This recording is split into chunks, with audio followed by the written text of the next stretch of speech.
आने वाले दिनों में गोल्ड आपका for mid term and short term नीचे की डायरेक्शन में है और ऑयल आपका ऊपर की डायरेक्शन। तो महंगाइयों के तूफान को रोकने के लिए तो इन्फ्लेशन एज के तौर के ऊपर गोल्ड इस्तेमाल होता है। तो ये पैसा इन्फ्लेट हो जाएगा तो गोल्ड, आपको ये एक चीज़ समझनी चाहिए कि हम खड़े कहाँ हैं।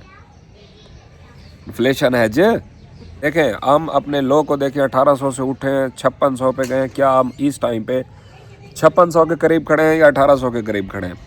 और जब डॉलर प्रिंट किए जाएंगे गोल्ड की वैल्यू आपकी ऊपर जानी चाहिए। सीधा सा फार्मूला है, जब डॉलर प्रिंट होंगे पैसा इन्फ्लेट होगा। इसने डॉलर तो प्रिंट करने हैं तो गोल्ड की प्राइस कहाँ जाएंगी? ऊपर। लेकिन द पॉइंट इज, अगर तो नॉर्मल सिनेरियो होता, गोल्ड अपनी रीटेस्ट कंप्लीट करने के बाद नॉर्मल रेंज के अंदर ठहरा होता, जो कि इसका एरिया आप बोल दो 3400 3300। दूसरे नंबर का BTC का होल्डर चाइना के बाद ईरान है, अमेरिका तो फिर कहीं नीचे जाके।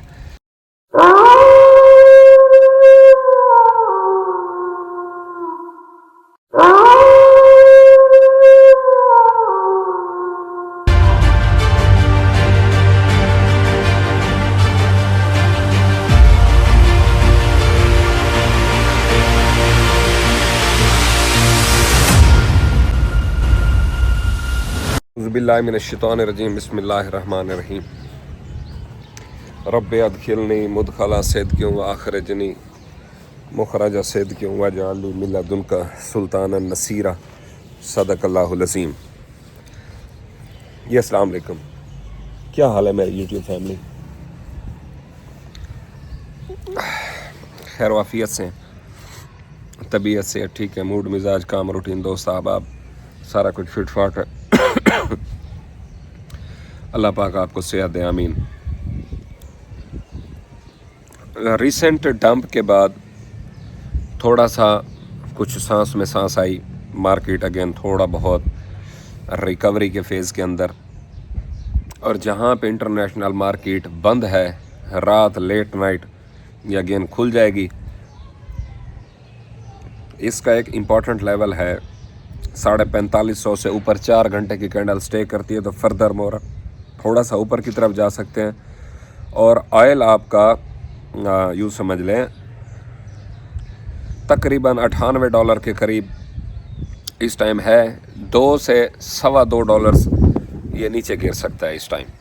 जैसे ही ये यहाँ से नीचे गिरेगा अगेन ये गोल्ड को थोड़ा सा पंप का वजह बनेगा। एक चीज़ समझ लें, जो गोल्ड है और अपना ऑयल है, ये दोनों एक दूसरे के रेसिप्रोकल हैं। रेसिप्रोकल मीन्स कि एक चीज़ अगर आपकी बढ़ती है तो दूसरी कम होती है। और मैंने एक चीज़ नोट की है, आप भी नोट कीजिएगा, मैं आपको इंटीमेट कर रहा हूँ कि गोल्ड का चार्ट आपने खोल के बैठना है एक मोबाइल पे, और दूसरे मोबाइल पे आपने खोल के बैठना है ऑयल का चार्ट। पहली मूवमेंट गोल्ड करेगा, यानी कि अगर गोल्ड $25-30 हल्का सा नीचे आया है तो फ़ौरन से आप देखेंगे $0.5 ऑयल आपका, $0.25 ऑयल आपका ऊपर जाएगा। एक नैनो सेकंड का डिफरेंस होता है, दोनों स्क्रीनें इकट्ठी चल रही हो ना, पहले आप देखते हैं गोल्ड नीचे गिरा है और ऑयल ऊपर उठा है। या ऑयल अगर ऐसे गैप अप के साथ $1.5-2 के गैप अप के साथ अगर ओपन होता है तो अगेन वो इसी लेवल को रीटेस्ट करेगा, $1-2 फिर नीचे आएगा। समझ आई? जो ये काम करते हैं ऑनलाइन का, उनको ये बात क्लियरली समझ आ गई है। बाकी जो फिज़िकल वाले हैं उनके लिए जो हालात और वाक़यात फ़िलहाल बन रहे हैं, देखें जी, थोड़ा सा for mid term and long term prospective में अगर देखा जाए तो आने वाले दिनों में गोल्ड की प्राइस आपकी डिप्रीव होगी, डिक्रीज़ होगी, कम होगी। ठीक है, चाहे वो चांदी है। इसको छोड़ दो, आ जाओ मुस्तफ़ा, आ जाओ बाबा पास, आ जाओ मेरी जान।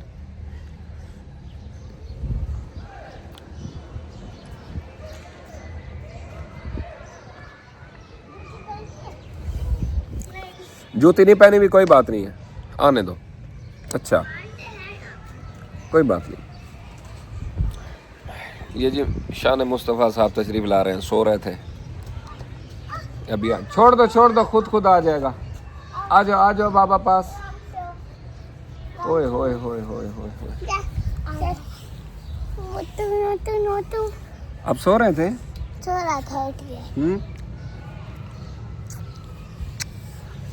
शारीन, अब मैं एक वीडियो बना लूँ, आप थोड़ा सा वहाँ चली जाए, मैं अंकल से बात कर लूँ, फिर आ रहा हूँ। आ जाए इधर खान, अब जाओ अंदर बैठो, ये मेरे पास इधर खड़ा है। अच्छा जी, आने वाले दिनों में गोल्ड आपका for mid term and short term नीचे की डायरेक्शन में है और ऑयल आपका ऊपर की डायरेक्शन में।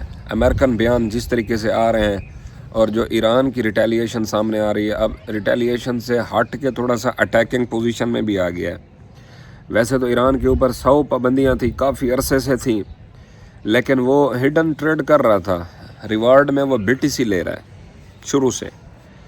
तो ये बातें पहले निकली थी कि वो BTC कर रहा है, और दूसरे नंबर का BTC का होल्डर चाइना के बाद ईरान है, अमेरिका तो फिर कहीं नीचे जाके। और अब जब उसके ऊपर ये अब नया हरमस बंद हुई है, उसने की है, तो अब पता चल रहा है पूरी दुनिया की सप्लाई कैसे मुतासिर है। तो अब सवाल ये भी साथ खड़ा हो रहा है कि इसके ऊपर पाबंदियाँ क्या थी? कोई पाबंदियाँ नहीं थी, नहीं तो पूरी दुनिया शुरू में ना चीखती हमें ऑयल नहीं मिल रहा, ये नहीं मिल रहा, सारी दुनिया को दे रहा था, कोई पाबंदी नहीं है। ट्रेड वो डॉलर में कर नहीं रहा था, वो BTC में कर रहा था। अब उसने युआन की तरफ आ गया, डॉलर को डोमिनेंस को ख़त्म करना इंटेंशन है। अब मैं आपको एक और चीज़ मज़े की यहाँ पे समझाना चाहता हूँ, तवज्जो रखिएगा। जंग किसी ना किसी दिन आके ख़त्म होती है। केस नंबर 1, इन्फ्लेशन कितनी हो जाएगी, खर्चा कितना लग गया अमेरिका का, शदीद किस्म का। अब इस इन्फ्लेशन को हैज करने के लिए क्या किया जाएगा? डॉलर प्रिंट किए जाएंगे, धड़ाधड़ किए जाएंगे, फुल स्पीड के साथ किए जाएंगे। और जब डॉलर प्रिंट किए जाएंगे, गोल्ड की वैल्यू आपकी ऊपर जानी चाहिए। सीधा सा फार्मूला है, जब डॉलर प्रिंट होंगे पैसा इन्फ्लेट होगा, इसने डॉलर तो प्रिंट करने हैं, तो गोल्ड की प्राइस कहाँ जाएंगी? ऊपर। लेकिन द पॉइंट इज, अगर तो नॉर्मल सिनेरियो होता, गोल्ड अपनी रीटेस्ट कंप्लीट करने के बाद नॉर्मल रेंज के अंदर ठहरा होता, जो कि इसका एरिया आप बोल दो 3400, 3300,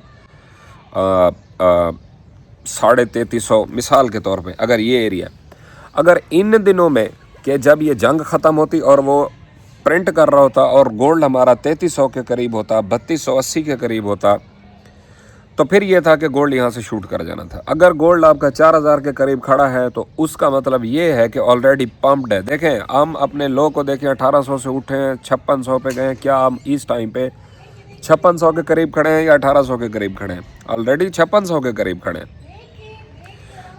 तो इस सिनेरियो में जब ये इसको प्रिंट करेगा, तो फंडामेंटल न्यूज़ क्या बनेगी कि गोल्ड आपका शूट करने वाला है, क्योंकि ये अमेरिका क्या कर रहा है, डॉलर प्रिंट कर रहे हैं। डॉलर प्रिंट, यहाँ पे मैनिपुलेशन होगी, VIP किस्म की यहाँ पे मैनिपुलेशन होगी, और जो कि फंडामेंटली उसको सपोर्ट कर रही होगी गोल्ड की प्राइस एप्रिसिएशन को, BTC की प्राइस एप्रिसिएशन को, सिल्वर की प्राइस एप्रिसिएशन को फंडामेंटली सपोर्ट करती है, प्रिंटिंग ऑफ मनी। लेकिन यहाँ पे ये मैनिपुलेट करेगी। उसकी वजह क्या है? रॉकेट साइंस नहीं समझा रहा, सीधा सीधा फार्मूला है। ऑलरेडी पम्प्ड चीज़ को डंप कर दिया जाएगा, डंप को पंप। अब इस टाइम पे जो कैश फ्लो है पूरी दुनिया का, खाने के तेल में, RBD में, ओलियन में, पाम ऑयल में, सनफ्लावर ऑयल में, क्रूड ऑयल में, ठीक हो गया, और आपका फर्नेस ऑयल, डीजल, ये जेट ऑयल, हाई ऑक्टेन, जितने भी, और तेल से बनने वाली प्रोडक्ट्स, जिसमें आप बारदाना कहते हैं, जो गंदम की बोरियां खाली प्लास्टिक वाली, और इस तरह से पेट्रोल की बाई प्रोडक्ट्स कितनी है, आप थोड़ा सर्च कर लें। इन सब के प्राइस आपको ऊपर की तरफ जाते हुए दिखाई देंगे। पाकिस्तान में भी ऑयल की जो फ़िलहाल प्राइस को रोक के खड़े हैं, ये भी आने वाले दिनों में इम्प्रूव होगी। कैश का जो फ़्लो है वो डेफिनेटली आपका ऑयल की तरफ जा रहा है, और ये अभी 90-95 के घरों में जाता है, टूट जाता है। 80-70 नीचे वाला झटका दिया था, उसी का डर अभी जहन के अंदर है ताज़ा। ये आपको 125, 132, 127 के घरों में जाके ऐसे गोल्ड टिक के ठहरेगा, और हंगामी तौर के ऊपर महंगाई का तूफ़ान आएगा। अच्छा, जब महंगाई का तूफ़ान आता है तो महंगाइयों के तूफान को रोकने के लिए तो इन्फ्लेशन एज के तौर के ऊपर गोल्ड इस्तेमाल होता है। तो ये पैसा इन्फ्लेट हो जाएगा तो गोल्ड, आपको ये एक चीज़ समझनी चाहिए कि हम खड़े कहाँ हैं। इन्फ्लेशन एज कि महंगाई आने वाली है, गोल्ड उठा लो, और नहीं, बहुत ओवर पम्प्ड खड़े हैं हम। RSI वैल्यू आपकी 80 को टच करके टूट पड़ती थी, 85 से लेकर 90 के दरमियान वो इतना अरसा ट्रेड करती रही, इतना अरसा ट्रेड करती रही है, हद से ज़्यादा टाइम ड्यूरेशन उसने ओवरबॉट टेरिटरी में गुजारा है। उसका इम्पैक्ट आपको रिसेंट जो हाइज थे गोल्ड के, वो अब रिसेंट लो जब बनेंगे तो आप कहेंगे यार ये क्या चक्कर है। हाँ उसको ले आओ, मुस्तफ़ा को ले आओ मेरे पास। बाबा मैं आ रहा हूँ। उस्ताद जी बस गपशप फिर बाद में करेंगे हैं जी। एक शॉर्ट सी अपडेट थी कि फ़िलहाल ट्रेंड जो है ना आपका डाउन की तरफ है, मेटल्स का और ऑयल का पॉजिटिव। बाकी देखते हैं इंशाल्लाह। अपना और अपने अहले खाना का ख्याल रखिएगा। मिलते हैं नेक्स्ट वीडियो में। अस्सलाम वालेकुम रहमतुल्लाहि व बरकातुहू। बाबिया बाय बाय कर दो अंकल को, बाय बाय।